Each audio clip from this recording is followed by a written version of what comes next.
If you guys are looking for a cheap and reliable way to buy your FIFA 23 Ultimate Team coins, then please look no further than FIFAcoin.com. Time is running out, guys. Use the players that you want to. Get yourself over there. And don't forget to use my code Martin for an extra 5% off. Hi guys, Martin88 here, and welcome back to another FIFA 23 video and another endgame tactics video here on the channel. And today we're having a look at the 5-1-2-2, which was a new formation introduced to FIFA this year, and I think one that's been quite warmly received, to be honest. And I'm in that camp too. So let's have a look at the tactics and decide for ourselves whether they're going to be any good for you, because all formations and tactics all depend on you. It doesn't matter what YouTuber uploads it all depends on you and how it suits you. All right, so let's go through it. 5-1-2-2. So guys, before we go through the tactics, I did want to remind you about my online FIFA coaching that I do offer. Lots of you have been in contact over the year, which is fantastic. But there's still time if you want to get in touch or you want to sharpen your skills ready for the next game. My email address is martinfifa88@gmail.com.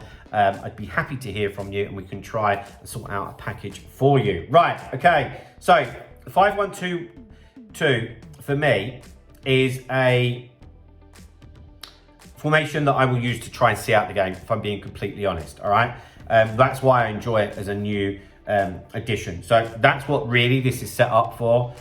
Or if you just feel like you're getting battered and you want to try and just settle it down for 5 or 10 minutes, it could be good just to change into, to surprise your opponent, get some solidarity, you know. So defensive style, balanced. As I always say, we'll put our own pressure on if we want to do that and if you're comfortable. Again, if you get involved with my coaching, I will be able to show you how to manually pressure, and it will include your right stick switching. It will include being able to second man press, but doing it properly, not just spamming the button and hoping, you know, and your anticipation.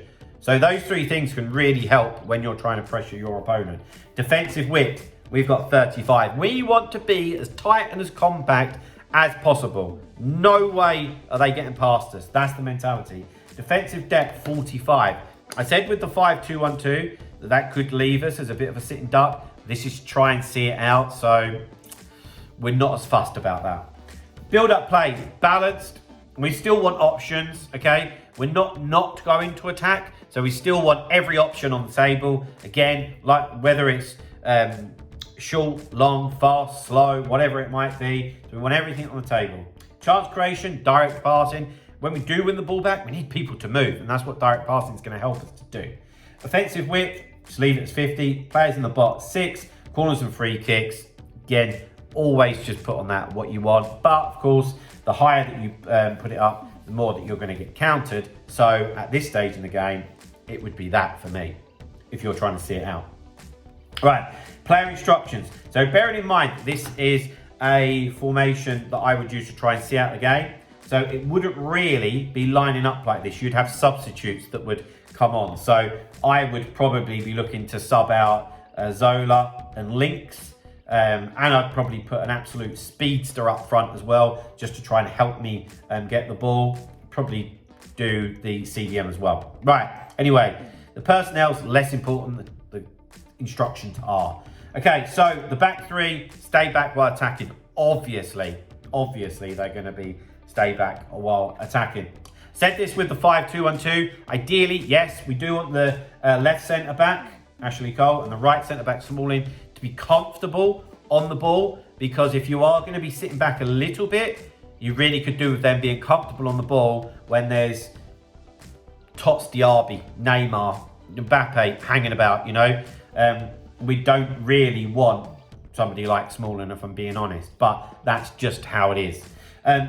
At wing back, I've got them on balanced attack, and I've got Ballack and Gift Links. Like I said, Links would be subbed out by then, and I would have somebody a little bit more defensively minded than I mention this all the time. Somebody like Alphonso Davies would go down a tree. We've got them on balanced attack because if we was to go stay back while attacking, it makes sense because we're trying to see out the game.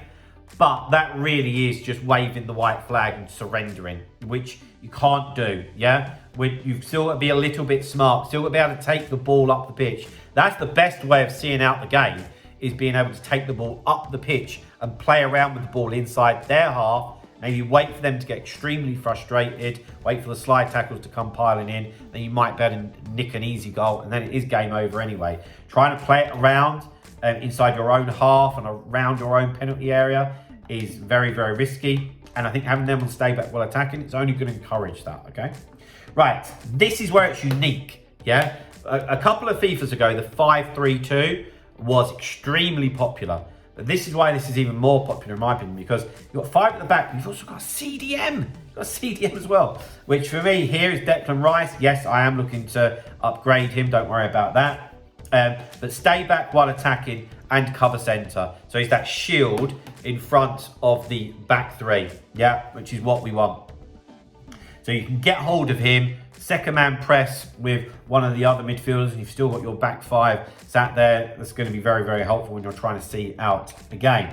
Right, then the 2 actual centre mids, which here is Gianfranco Zola and Beckham. You might notice that they're loans for me. I'm this close to completing their SBCs. It will be done in time. I probably wouldn't have Zola there. I would sub on somebody that is better suited to central midfield, a bit more robust, a bit bigger. But we would have them on. We have them on cover centre and balanced. Okay, we want them to stay in the middle of the pitch. We really want to keep it nice and congested. There are lots of numbers, but also balanced attack, because a little bit like with the fullbacks, the wing backs. If you go stay back while attacking on the wing backs, and then you went stay back while attacking on them, you're just never going to get out ever. And a decent player would smell that. So you just can't do it, yeah? So we've got to have a balanced attack and try and take the ball up the pitch. Then up top, like I said, I'd probably swap these 2, get a couple of absolute live wires up there. So if you are in trouble, boom, it can go. Just lump it down the pitch and get them to chase after it. Feed off a second ball. They might nick one of them, you know, that type of things. So have one on basic, so default, and then one on getting behind, just in case you do chuck that aimless ball over the top, you've at least got a chance of getting onto it. So yeah, guys, there we go. There's my end game 5-1-2-2 custom tactics. Like I said, if you're interested in coaching, please get in touch. But if you have enjoyed the video, please drop a like, subscribe to the channel if you haven't already, and stay tuned for more end game custom tactics. I'll see you later, guys. Bye-bye.